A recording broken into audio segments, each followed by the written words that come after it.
Halo teman-teman, salam jumpa untuk semua. Semoga teman-teman selalu sehat dan tetap semangat.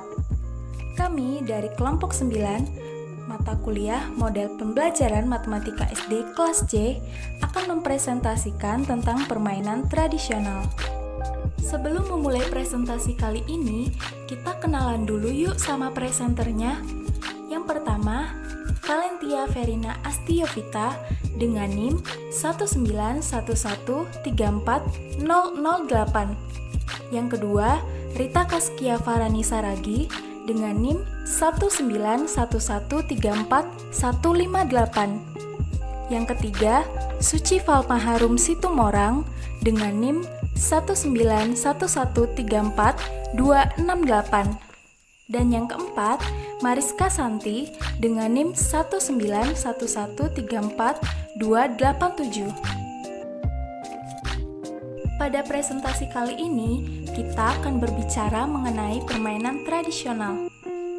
Mulai dari definisi, manfaat, strategi dalam memilih media permainan tradisional, kelebihan dan kelemahan permainan tradisional, dan contoh permainan tradisional yang bisa diterapkan dalam pembelajaran matematika SD. Sekarang, mari kita mulai. Menurut Andriani, tahun 2012, permainan tradisional berasal dari kata permainan dan tradisional.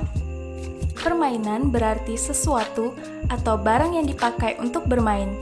Sedangkan tradisional yaitu perilaku, cara berpikir, dan berbuat sesuatu yang selalu berpedoman pada norma dan adat istiadat yang ada secara turun-temurun. Sehingga dapat kita katakan bahwa permainan tradisional merupakan suatu jenis permainan atau aktivitas bermain yang ada pada satu daerah tertentu yang berdasarkan kepada budaya daerah tersebut. Manfaat permainan tradisional. Yang pertama, anak menjadi lebih kreatif. Biasanya, permainan tradisional dibuat langsung oleh para pemainnya dengan menggunakan benda atau tumbuhan yang ada di sekitar. Yang kedua, dapat digunakan sebagai terapi pada anak. Terapi di sini maksudnya adalah pada saat anak bermain, anak-anak akan melepaskan emosinya. Mereka tertawa, berteriak, dan bergerak. Yang ketiga, anak menjadi lebih aktif. Anak dapat menemukan sendiri konsep dengan mengalami situasi yang nyata. Manfaat permainan tradisional dalam pembelajaran. Yang pertama, dapat meningkatkan motivasi anak dalam belajar.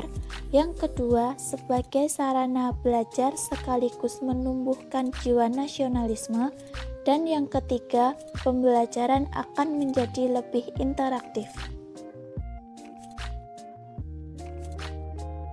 Strategi dalam memilih media permainan tradisional yaitu ketepatan dengan tujuan pembelajaran, mendukung isi bahan pelajaran, kemudahan dalam memilih media, keterampilan guru dalam menggunakan media, tersedianya waktu untuk menggunakan media, dan sesuai dengan cara berpikir siswa.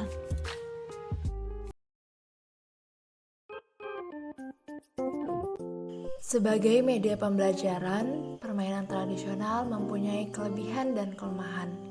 Kelebihan permainan tradisional sebagai media pembelajaran yang pertama, keterampilan dalam permainan jauh lebih mudah diterapkan dalam kehidupan sehari-hari.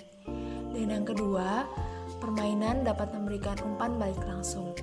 Umpan balik yang secepatnya akan memungkinkan proses belajar menjadi lebih efektif. Dan yang ketiga, permainan tradisional merupakan kegiatan yang menyenangkan dan permainan akan menjadi menarik karena di dalamnya terdapat unsur kompetensi. Yang keempat, permainan memungkinkan adanya partisipasi aktif dari siswa untuk belajar. Dalam kegiatan proses pembelajaran yang dikemas menggunakan permainan, peran guru tidak terlihat, tetapi interaksi siswa menjadi lebih menonjol. Dan yang kelima, permainan bersifat luas. Luas di sini artinya suatu permainan dapat dipakai untuk berbagai tujuan pendidikan. Dan yang keenam, permainan dapat dengan mudah dibuat dan diperbanyak.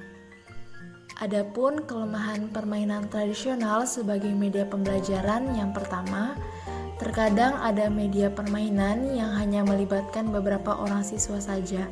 Padahal keterlibatan seluruh siswa amatlah penting agar proses belajar bisa lebih efektif dan efisien.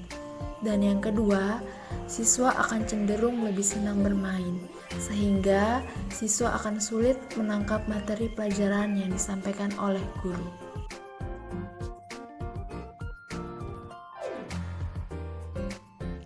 Selanjutnya yaitu manfaat permainan patilan dalam pembelajaran matematika. Di sini ada dua manfaat. Yang pertama, memberikan pemahaman terhadap anak mengenai dasar operasi penjumlahan, pengurangan, perkalian, dan pembagian. Dan yang kedua, memudahkan anak dalam berhitung, penjumlahan, pengurangan, perkalian, dan pembagian. Cara memainkan permainan patilan yaitu sebagai berikut. Yang pertama, anak diminta untuk duduk melingkar. Yang kedua, anak mengadakan pin suit untuk menentukan siapa yang akan memulai permainan. Yang ketiga, anak yang mendapatkan kesempatan bermain pertama melakukan permainan dengan cara menghamburkan lidi ke lantai. Keempat, setelah lidi dihamburkan, anak mulai mengambil lidi satu persatu dengan catatan lidi yang diambil tidak mengakibatkan lidi yang lain bergerak. Jika lidi lain bergerak, maka permainan digantikan kepada orang lain. Yang kelima, permainan dianggap selesai jika semua lidi terambil, baik itu oleh seorang anak atau beberapa orang anak. Keenam atau yang terakhir, setelah semua lidi terambil, semua siswa diminta untuk mengadakan operasi hitung sesuai dengan banyaknya lidi yang diperoleh dan berdasarkan pada operasi hitung yang ditentukan serta nilai yang diberikan pada lidi.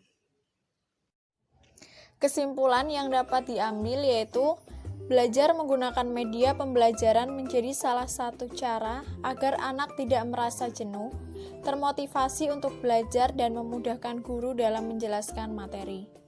Salah satu permainan tradisional yang dapat digunakan sebagai media pembelajaran yaitu patilan. Patilan merupakan sebuah permainan yang menggunakan lidi sebagai alat untuk memainkannya. Fungsinya untuk mengajarkan anak mengenai operasi hitung, penjumlahan, pengurangan, perkalian, dan pembagian. Demikianlah presentasi kali ini. Mohon maaf apabila ada kekurangan dalam presentasi ini.